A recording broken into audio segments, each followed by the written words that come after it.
Hello, welcome to the presentation, Continuing the Effort, Impacting the Future of Inclusive Education. I'm Dr. Wanda Routier and will be your presenter today. I'm a previous teacher, both special ed and general ed. I also work for a nonprofit organization in Washington, D.C., working with Congress on a lot of issues, including on the reauthorization of IDEA. I recently retired as an associate professor from the university level and serve as a consultant in several fields. I'm also a longtime member of CEC and serve on the Wisconsin CEC board and as the CEC Wisconsin CAN coordinator.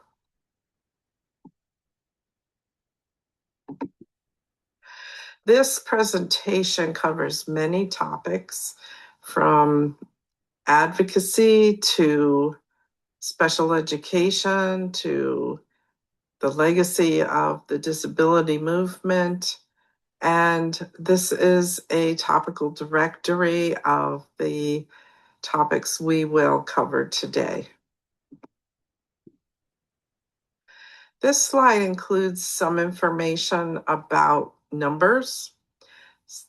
One of the most important of all is that on November 29th, this year, 2025, we are celebrating the 50th anniversary of the Education for All Handicapped Children Act.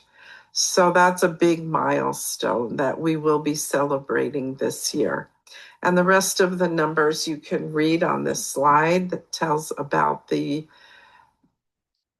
extent of students with disabilities and services provided.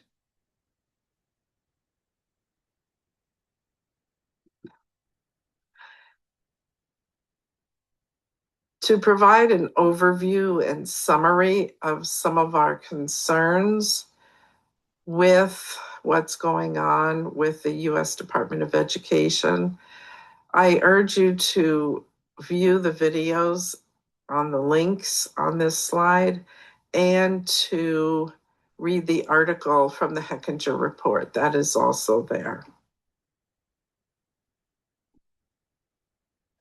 Some of the main concerns are listed on this slide, and one of the greatest concerns is eliminating the Department of Education at the federal level and moving parts of OSERS, the Office of Special Education and Rehabilitative Services, to the U.S. Department of Health and Human Services, specifically moving IDEA there. HHS focuses on the medical model and not on an education model. And there are few, if any, education experts in HHS, unlike what there are in OSEP and OSERS that provide support to school districts, teachers, parents, and others. Also of concern is cuts and loss of federal funding and how that might impact services for students with disabilities. This slide is a picture of the organizational tree for the Department of Education. You will notice that OSERS is on the far right and OCR is in the center. And this is an organizational chart for OSERS. Notice that OSEP and the Rehabilitative Services Administration, RSA, are part of OSERS, excuse me.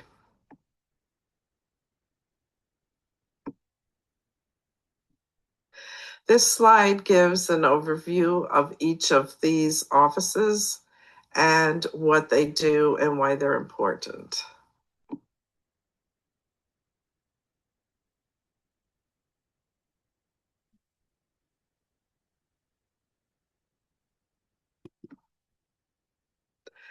Cuts to DOE impact everyone and all the agencies in the DOE. There's a lot of questions, a lot of myths out there. So the fact sheet and the link here on this slide provide some clarity to the questions that people ask. And a reminder that IDEA is still the law and we must continue to comply with it. So we need to be informed and we need to make our voice heard.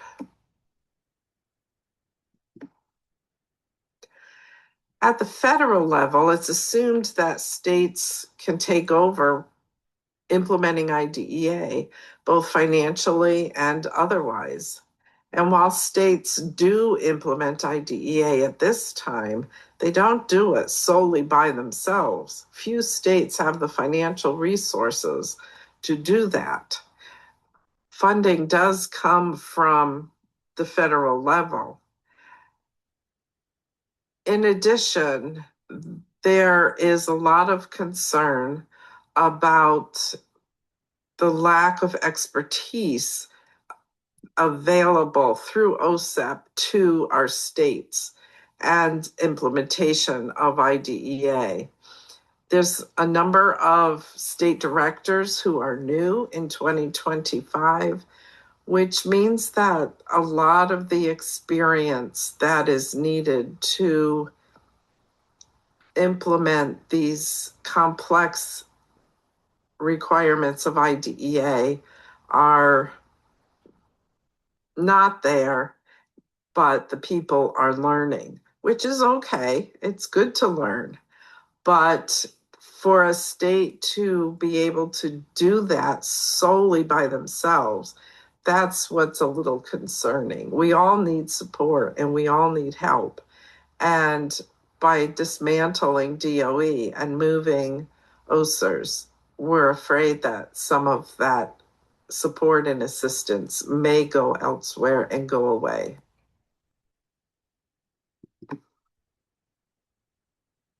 So this slide is about the move for IDEA to HHS and a visual there of the medical model and the concerns of the medical model being a view of disability of something to be fixed or cured rather than something that is a natural occurrence in our world today.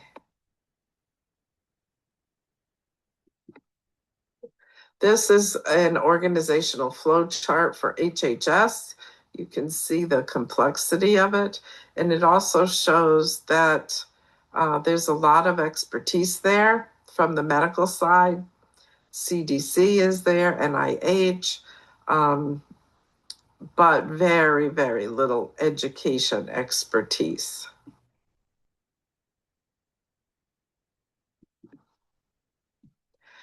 There was a town hall video with a video recording regarding Project IDEA, the move of IDEA, and the dismantling of the Department of Education, co-sponsored by the organizations listed on the slide. The link to the recording is there, as are other resources. I urge you to view that video for background information.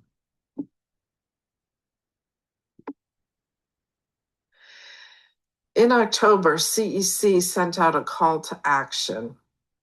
They wanted members and others to contact their congressional officials to make known our desire for the Department of Ed and OSERS and OSEP and RSA to remain where they are, and that expertise is solely needed. This slide breaks down some information as to how many people within these states responded to CEC's call to action, with Wisconsin being in red at the bottom.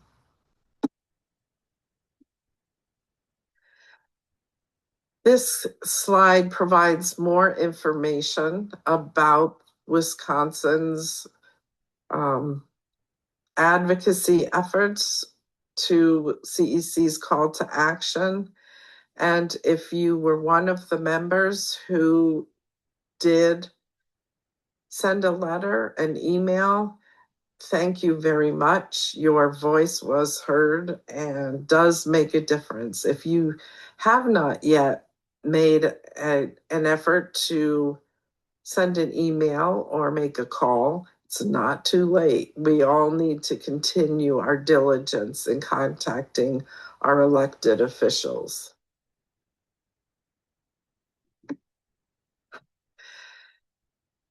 Some of you may not know how to contact your elected officials in Congress.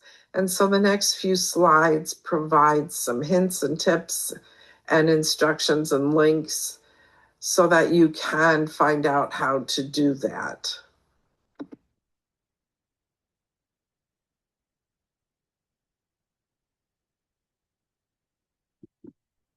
This slide shows that there is specific guidance for emailing and calling.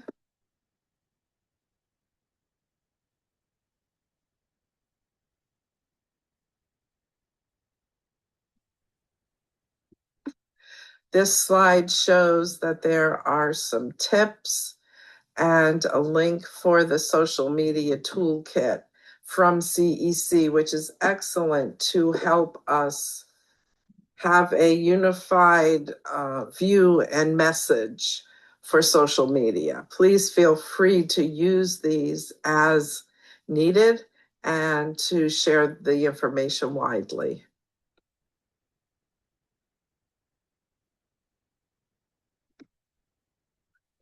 This slide provides several links for contacting your elected officials. If you are in Wisconsin, our senators are listed there. Your House of Representatives official depends on your zip code. So there is a link there as to how you can find out who that person is.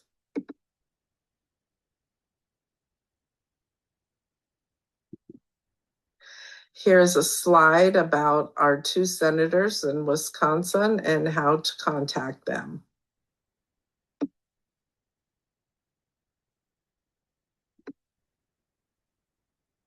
An important matter for advocating is to know about the issues. And that's part of what this presentation is about. But I ask you, have you ever read the text of IDEA? Have you ever read the law itself? I hope you have, or at least parts of it, because then it enables you to be informed as to your rights and responsibilities and the rights and responsibilities of your students and their families. It's important to know what the law says so that we know what it is we're supposed to be doing.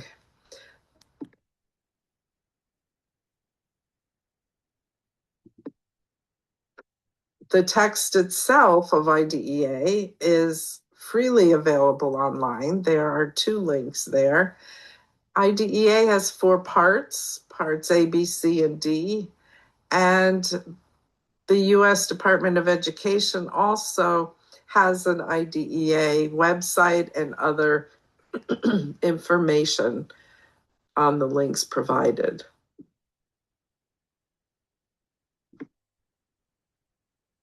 This booklet, Special Education in Plain Language, is an excellent resource. I still use this booklet today. It's available as a free PDF download at the link on this slide, and I urge you to take a look at it.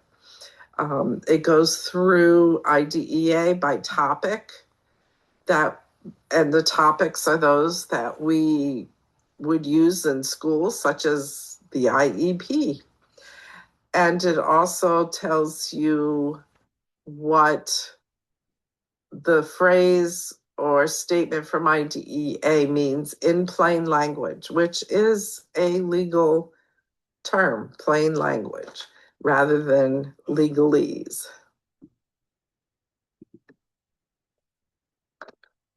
The next section here is going to go back in time.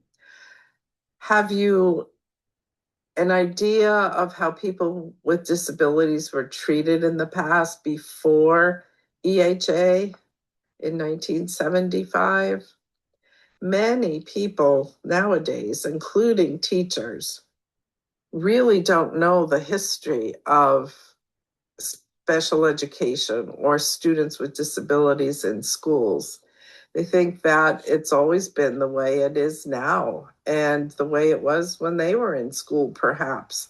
You know, students were there with everybody else in their local school and inclusive classrooms, where that is not the truth at all. And so the next few slides will go through some of the information about our past and why we are so concerned right now about the proposed changes to the Department of Ed and special education, because we do not want to go back in time. Here are some more comments about what it was like prior to the 1970s. And I would urge you to especially be mindful of the last 3 points.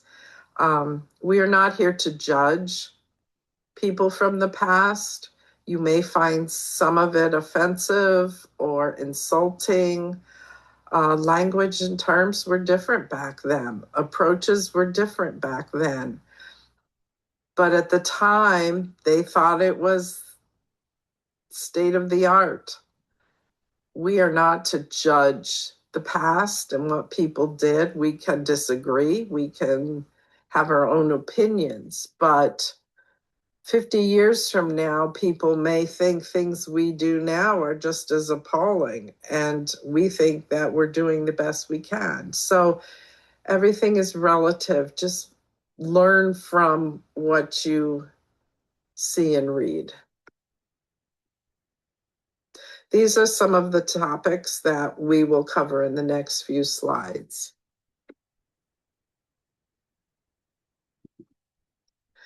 Refrigerator mothers is a segment of the population, mothers, who were blamed for their children's autism. And it's not a good history, but it is part of the history.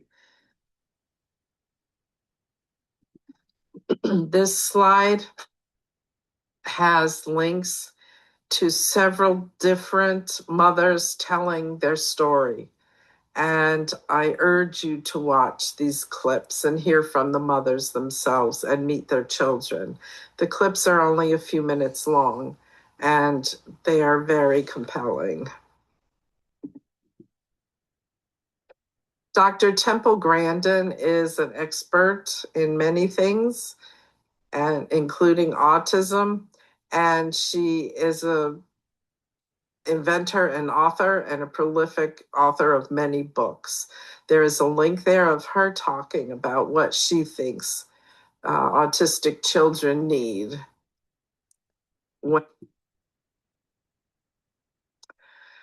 Willowbrook. Willowbrook was a state school or an institution in Staten Island, New York.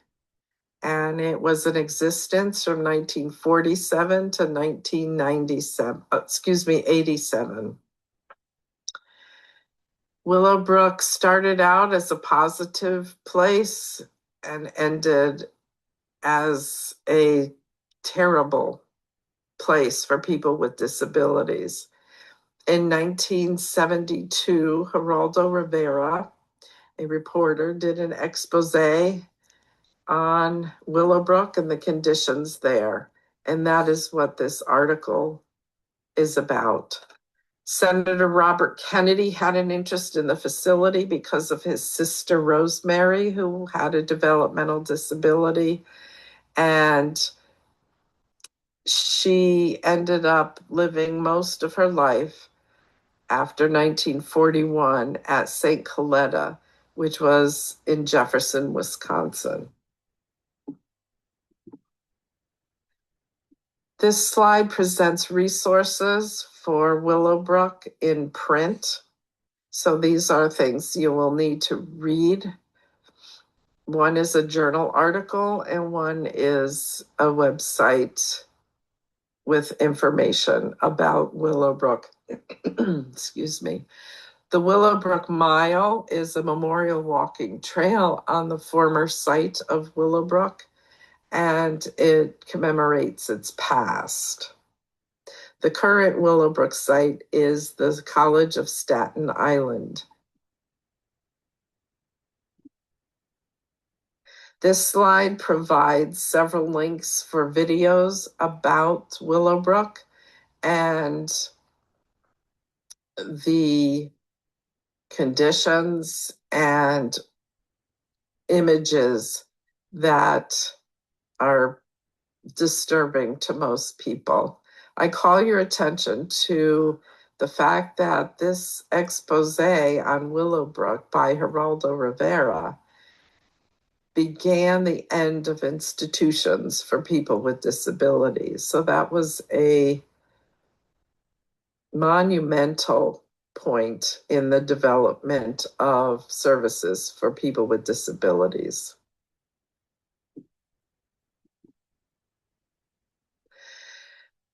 Crip Camp. Have you heard of Crip Camp?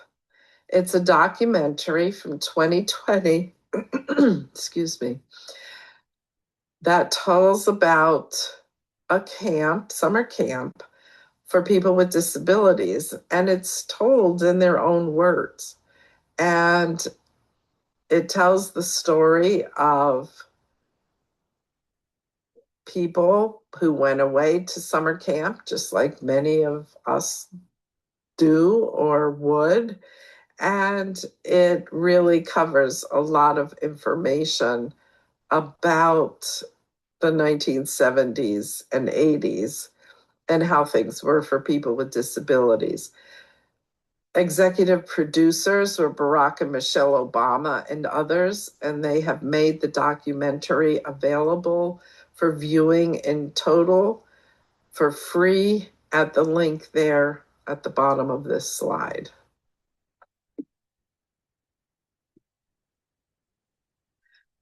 Two key campers included Kitty Cohn, who organized the 504 sit-in, which we'll talk about in a moment, and Judy Heumann, who also led the 504 sit-in and became a important disability advocate. When you watch Crip Camp, note how the hippies, who were the counselors, and the campers got along and how much they had in common. They were almost castaways by society, yet they accepted each other as they were. And it's quite interesting to see. Here's a slide about Judy Heumann, some of her accomplishments, and a memorial link there for her. She passed away a few years ago, and some of the books written about her.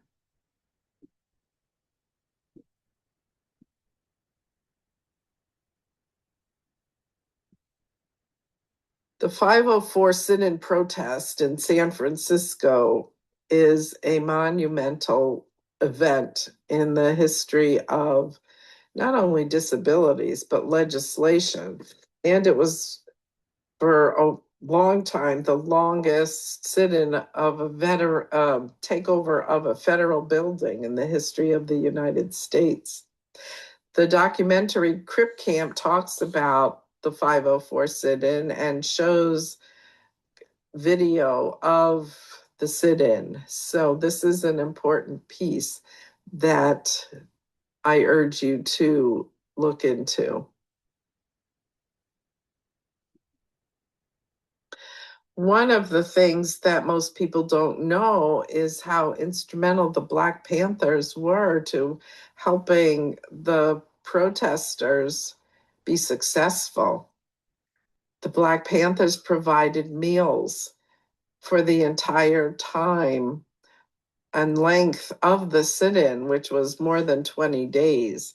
And with the complex disabilities represented in the people who were conducting the sit-in, it was important that the meals that the Black Panthers provided were there to help assist the people who were doing the sit-in.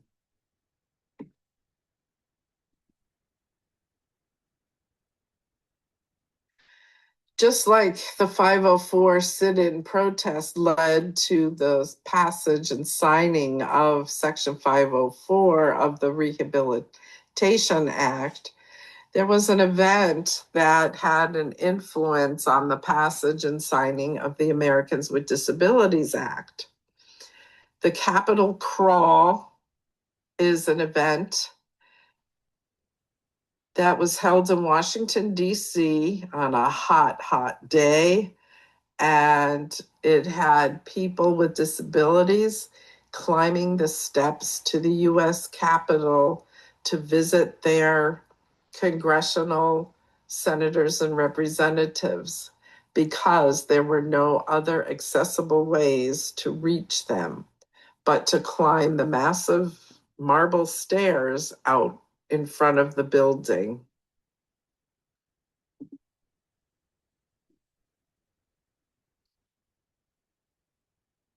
Jennifer Keenan was her name back then. She was 8 years old, the youngest person to participate in the Capitol crawl, and she made a big difference in the passage of the ADA simply because of her persistence. These links tell some of her story.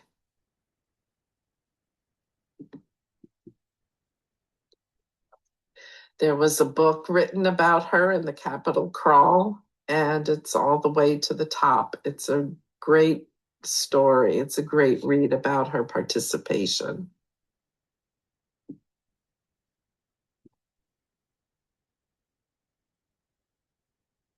As we said, the EHA was signed in 1975, but in 1990, with the passage of the ADA, language was changed to a person-first language approach. So EHA was changed to IDEA, the Individuals with Disabilities Education Act. There are some links there that provide a good overview about this situation.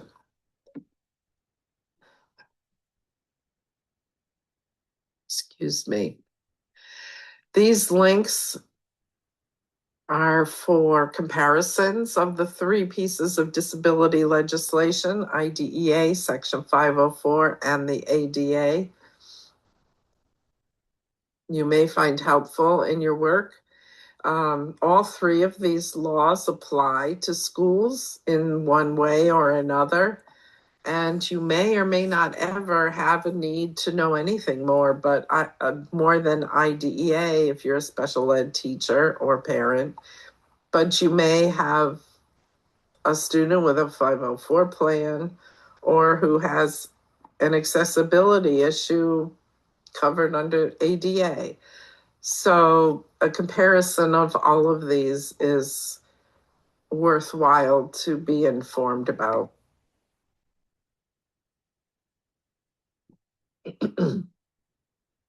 So in the 2000s, we think that we've done education a little better than the 70s or 80s or 90s. And we hope that we have improved and students are more supported and able to be educated with their friends and live a normal life. whatever that is for them. And so we need to remember that we're still a work in progress, and that the concerns of the changes to the Department of Education that are going on today are simply because we don't want to go backwards in time. And we don't want it to be that a student in one state or zip code gets different services than a student in another state or zip code.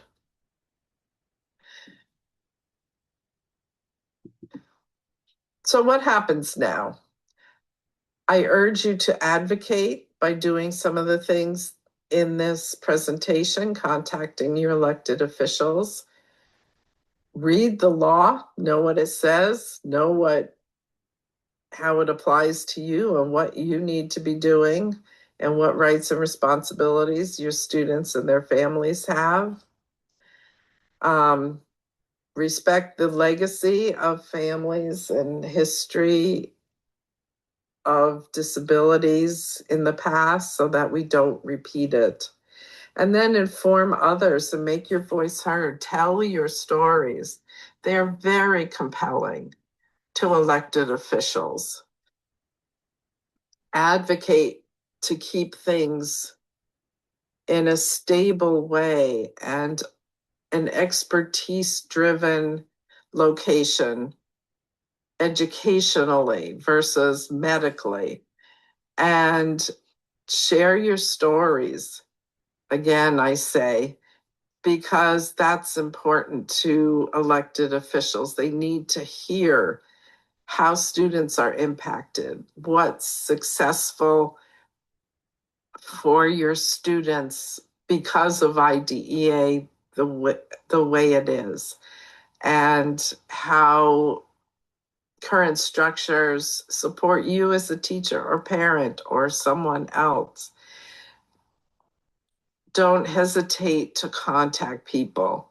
If you have questions or need more information, Wisconsin CEC and CEC National are here to help.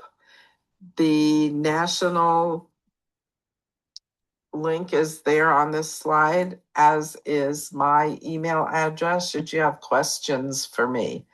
I thank you for your attention throughout this presentation. I hope you learned something, and I hope you will join our advocacy efforts to keep services positive for students with disabilities and their families. Thank you.